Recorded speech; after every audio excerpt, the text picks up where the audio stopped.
Hey guys, Hooked to Clash here, and today's video is going to be of the best Legends day I've ever had. Yes, I finally hit the perfect day, but I'm sure you've all realized the one hole in it, really. Yes, I did go 8 out of 8, but as we can see in the defense log here, I only took 66 on defense. Yes, that means we are in low Legends. Now, I will say one of the things about the perfect day we had today was I did it with no super troops. Obviously, in starting in the 4900s this late in the season, you're going to run into lots of easy bases, so I tried to make it a bit more difficult for myself. So we're going to go through some of the replays today. Let's get into the first one now, and it's just about, you know, can you triple with no super troops? Think of it, only a year ago, I think it was. So, no, not even. It was like April last year, right?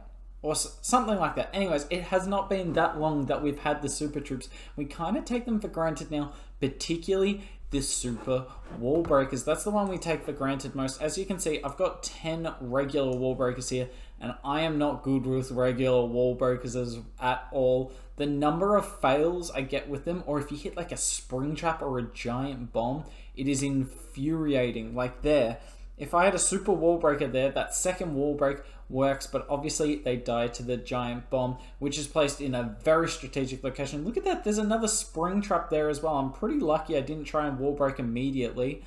Is there going to be more there? No, I get a little fortunate there. Anyways, also I would have opened up the town hall there, but also I wouldn't have had to send so many because it's so much guesswork involved with the normal wall breakers. It is a bit more skill, obviously, but why would you bother investing in the skill when it's so safe with the super wall breaker?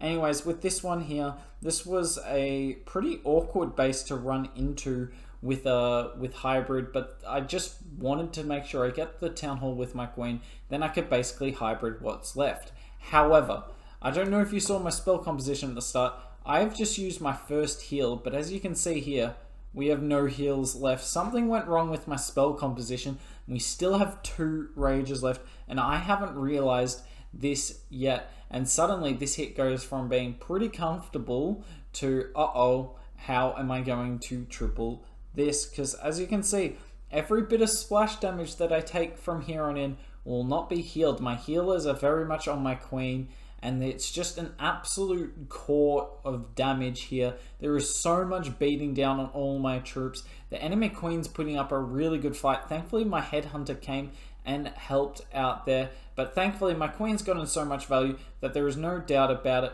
Now, if you're wondering today if you're going to see some like high-level Legends play or like, you know, how to triple the most common bases, not really. This is just going to be 4 pretty average bases, and honestly, they're the 4 toughest bases I found on the day. Some of the bases I found were just ridiculous. Now, we didn't find a Town Hall 12 or below, so all of these triples were on Town Hall 13s, but they weren't really Town Hall 13s in terms of layout. Like, some of them were like okay bases, but it's, yeah, no offense, they're not Town Hall 13. I'm stopping you from 3-starring standard. As you can see on this one, we do have the right spell composition. We made sure to get that one fixed immediately.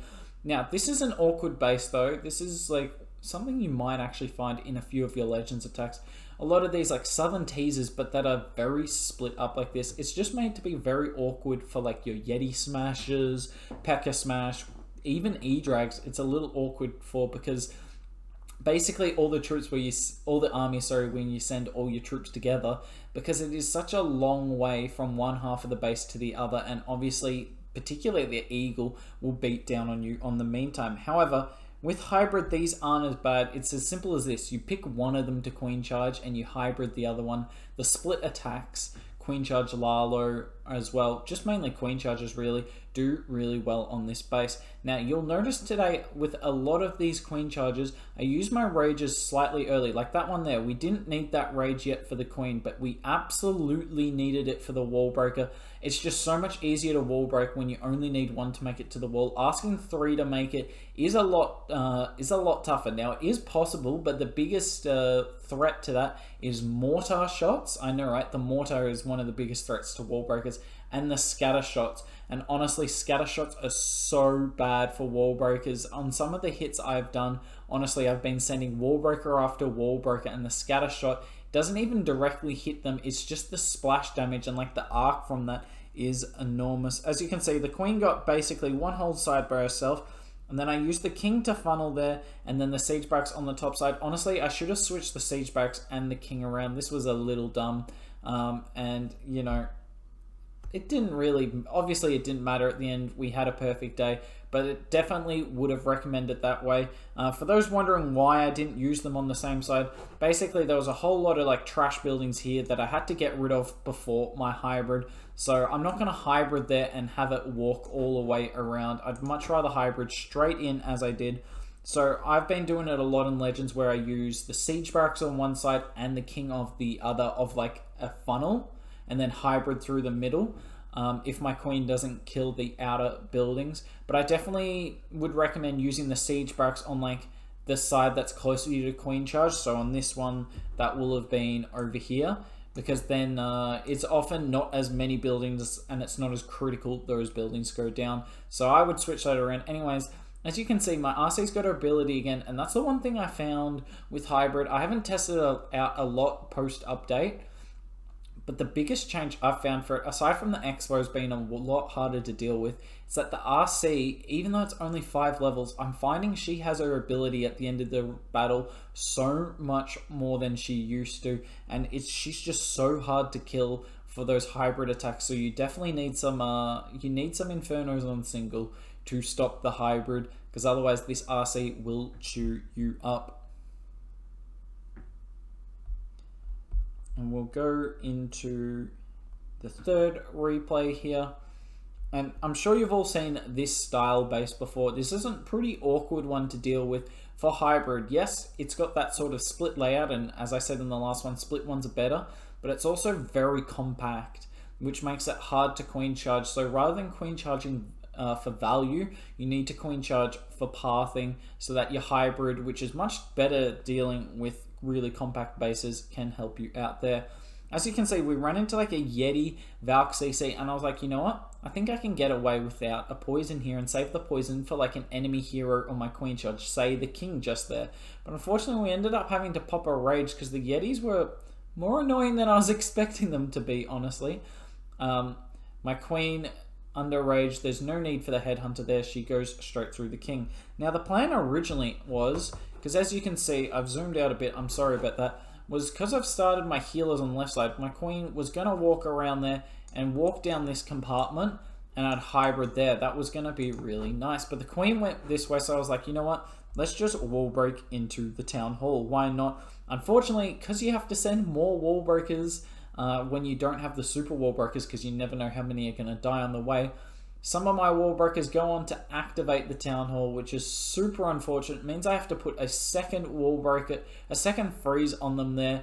We get another wall break there. My queen doesn't actually end up taking that one, but it's nice regardless. I try to use my king so my queen would get funneled in, because if she could get this core multi and core queen, that would be excellent. But unfortunately, she continues to go left, basically betraying me over and over again. And you can see yet again, we've kind of used the king on like the inside of the funnel and the siege barracks on the outside. Yet again, you'd prefer to have to use the siege barracks on the inside, but the king made sense for this one because I wasn't really ready to commit like the hogs out of the siege barracks on the top side, because I didn't even know where I was hybriding from at that stage.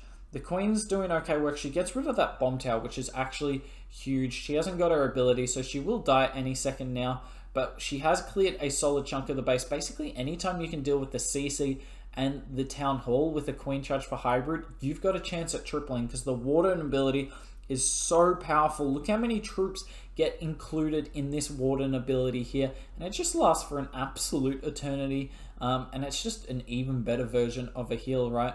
And we use the heal nice and late there, and from what was looking kind of sketchy at the start, yes, the spring traps weren't perfect on this base, but look at how many hogs we still have up. Look at me, you know, the RC ability yet again, it's just absolutely crushed despite what was a pretty average queen charge, honestly. And like, I'd be interested to see if I pushed up into high legends whether we'd run into the same sort of thing of just hybrid being really strong with the better level RC, or do the expos take more of an effect? Now, this was my 8th attack of the day. I've never been 7 out of 7. I have been 6 out of 6 or 5 out of 5 before, but I've never been 7 out of 7, and the pressure was running high. And we run into this sort of base, obviously an annoying anti-2, and you're probably thinking, well, Hook's going to concentrate here. Everything's on the line. Perfect day. You can't mess up early. Strong start and you'll triple. And, you know, obviously I obliged that. I'm like, yeah, let's have a really strong start here. So by strong start, yep, we pop our queen ability 8 seconds into the battle. That's the sort of strong start we were looking for. Use a rage, kind of swagged our headhunter as well. Saying that, we have gone through 2 heroes here. And thankfully, that balloon got rid of a lot of traps there. But anyways, the plan was always to start there, see which way the queen goes, and just try and get it into like the eagle compartment. Well, actually, the original plan was to get her into the scatter and then to get her into the single compartment. But look, oh my, look at these wall breakers. You guys can see what I'm talking about there. It is so hard to deal with them. Unfortunately, though, I got a second wall break here, so my queen's going to go for the eagle, because the original plan was to have the queen go like down, like get another wall breaker, have her get all that. Then the king, siege barracks, and RC. We're going to clear all this on the top side. I was going to use the RC for the inner stuff, and I was going to hybrid down the middle. But with this new adjustment for the queen, we had to adjust as well. So we used the king, RC, and siege barracks at the bottom yet again to try and force my hybrid in. But as you can see, my RC is a little late here, and I think you can all guess what's going to happen. OP defensive CC. Welcome to Low Legends. 9 Hog Riders in the defensive CC. What an absolute beast. We have to freeze there because we forgot to heal. But we popped the ward in there because I think it was too late to heal at that point. And at this stage, I'm like panicking. I'm like, well, we are not going to get to the town hall yet. We just have to keep everything alive and see if they make it around again. The town hall is going off on my warden here, so I freeze the town hall because I figure I need the extra hit points on my hogs, on my miners, on my RC to make sure the town hall can go down on the back end. But it was at this point that I started to not worry, because look how much hybrid is still up. Absolutely crazy. My warden actually ends up dying anyway, so what a waste of a freeze, right? But look how much we have up. We have all 3 heroes. Normally the warden's one of the last heroes to go down in hybrid. But he goes down first here. We still have the RC ability yet again. Look at that. Her shield went after the air skellies. I don't think I've ever seen that before. That was pretty cool. But yeah, it was nice to finish on the 8 out of 8 there. And we ended up going, what was it? Plus 254. That's the craziest day I've ever had. And now I found myself into low to medium legends. Now, you probably... Anyway, I hope you enjoyed the video. I know it's not the highest quality content ever, but it's a video at this stage. It's pretty good from me. I'm going to try keep posting the daily videos. Hopefully you enjoy it. Hopefully I can get another 320, albeit against stronger bases, but we'll see. This Blizzard Lalo is pretty strong. Anyways, I hope you enjoyed it, and hopefully I'll see you soon.